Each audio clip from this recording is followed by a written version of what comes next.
Bon, salut à tous, c'est Droid de Coma Production.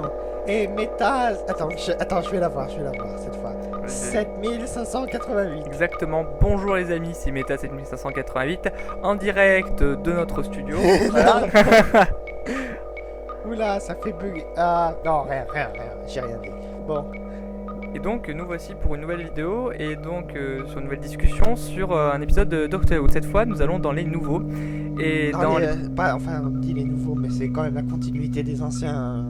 Oui, non mais les nouveaux. Ouais, enfin, voilà. On parle, c'est tous ceux qui ont été traduits en français, ceux-là. Bon, quoi qu'il en soit, cet épisode s'appelle The Vampires of Venice, en français les vampires de Venise. Voilà. Donc je laisse Meta nous raconter ce qui se passe. Effectivement, voilà, c'est mon tour. Et donc l'épisode se passe donc à la fin du 6e siècle, c'est en 1590 je crois, non? Ouais, peut-être. À peu près par là. Donc le docteur emmène Rory et Amy en week-end amoureux, si on pourrait dire. Ouais. Et donc, parce qu'il veut renouer les liens avec ses compagnons, puisque ça se passe... oui, parce qu'Amy l'a embrassé. Voilà. Voilà.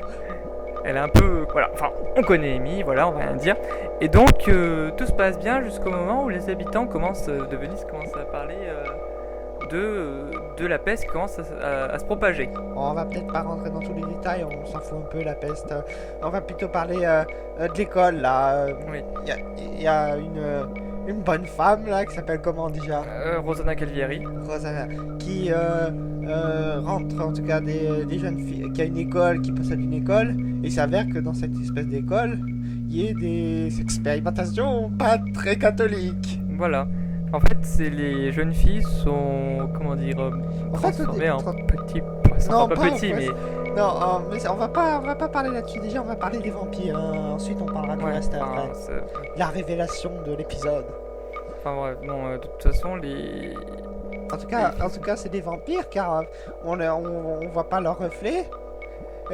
Ensuite, ils ont des dents acérées, ils sucent le sang. Et pour les transformer transformer les autres gens comme eux, ils aspirent le sang et en réinjectent du leur. Voilà, c'est ça. Du coup, c'est une sorte d'échange, mais pas voulu, quoi. Enfin bref. Bon, quoi qu'il en soit, le docteur va enquêter sur cette école. Ensuite, attends, tu peux expliquer ce qui se passe après?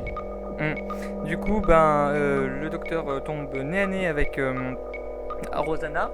Au bout d'un moment, et donc elle lui explique que sa planète, elle a fui sa planète parce qu'il y avait des failles spatio-temporelles qui commençaient à s'ouvrir et qui donnaient sur le silence, blablabla, et donc elle a fui vers la Terre.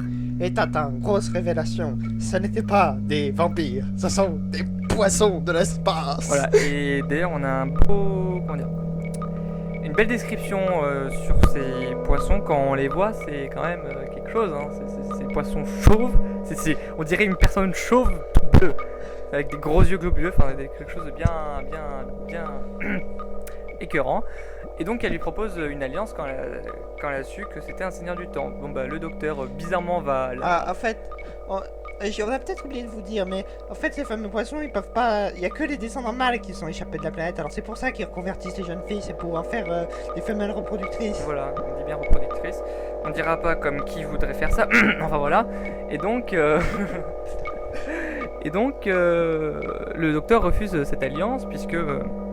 qui voudrait s'allier avec un gros poisson puant, voilà, mais sérieusement. Non, c'est pas ça, c'est surtout qu'elle voulait couler Venise. Oui, mais bien sûr, mais on sait bien qu'elle est méchante. Déjà transfuser son sang pour transformer des jeunes filles en gros poissons. Elle est pas spécialement méchante dans le sens où elle veut quand même sauver son espèce, ça se comprend. Mais ouais, après c'est le vieux débat. Oui, mais c'est pour sauver quelqu'un, nanana. Oui, mais non. Bon, on va quand même un peu raccourcir, hein, parce que sinon ça va faire une vidéo super longue. Et donc Rosanna, elle arrive quand même à mettre son plan à exécution. Elle commence à couler Venise à cause d'une espèce de machine qui transforme le temps, en fait, qui fait couler beaucoup de pluie, quoi. Le temps pas temporel, hein, le temps de la pluie. Oui, forcément, oui. Et donc le docteur, il court au palais pour essayer d'arrêter la machine. À la fin, il y arrive et Rosanna, elle a vu qu'elle a été vaincue. En même temps, elle culpabilise un peu le docteur en disant oui, un petit génocide. Allez, au revoir, je vais me suicider. Voilà. Et donc, elle se suicide dans le canal pour rejoindre sa descendance et se faire manger toute crue. Oui. Bon alors, en tout cas maintenant le docteur s'en va et ça finit sur le silence. Voilà. On sait que le silence tombera. Voilà, bien sûr. En tout cas, c'est une prédiction des épisodes précédents. Et puis même le début, tu sais, dans le Prisonnier Zero, le premier épisode de la saison 5. Ouais, ils le disent. Ouais, voilà, t'as le Prisonnier Zero qui dit le silence s'abattra, docteur.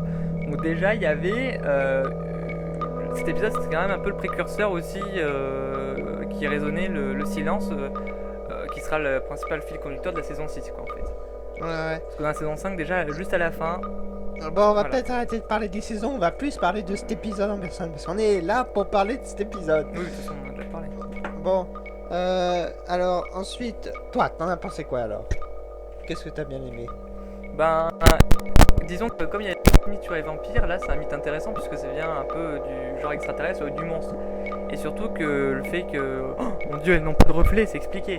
Donc quoi en fait c'est l'appareil, le filtre à perception qui reflète leur image. Et le miroir c'est pas quelle image refléter, soit le poisson, soit la fille quoi. Ouais. Donc ça c'est intéressant quoi, comme théorie.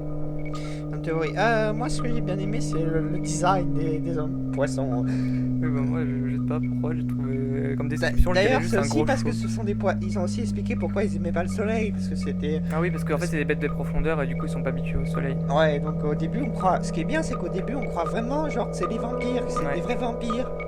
Alors que à la fin on se rend compte que c'est tout faux quoi. Et oui c'est une espèce de gros poisson. On dirait en fait juste une personne chauve, bleue, avec des gros yeux globuleux. C'est horrible, mais c'est des poissons. Bon, je crois qu'on va peut-être un peu couper là. Alors, toi, tu mets quelle note à cet épisode? Sur 10? Ouais, sur 10. J'ai bien aimé particulièrement, je dirais 8,5. Moi, je dis 7. Parce que c'était un épisode pas mal, mais on va dire que c'est juste dans la. C'est pas. Il sort pas. Ouais. C'en est juste un qui est dans, on va dire, dans la moyenne des épisodes. Après moi c'est dans la saison 5 voilà, c'est l'un de mes épisodes préférés dans la saison 5. Bon bah à plus et à une prochaine pour une prochaine vidéo.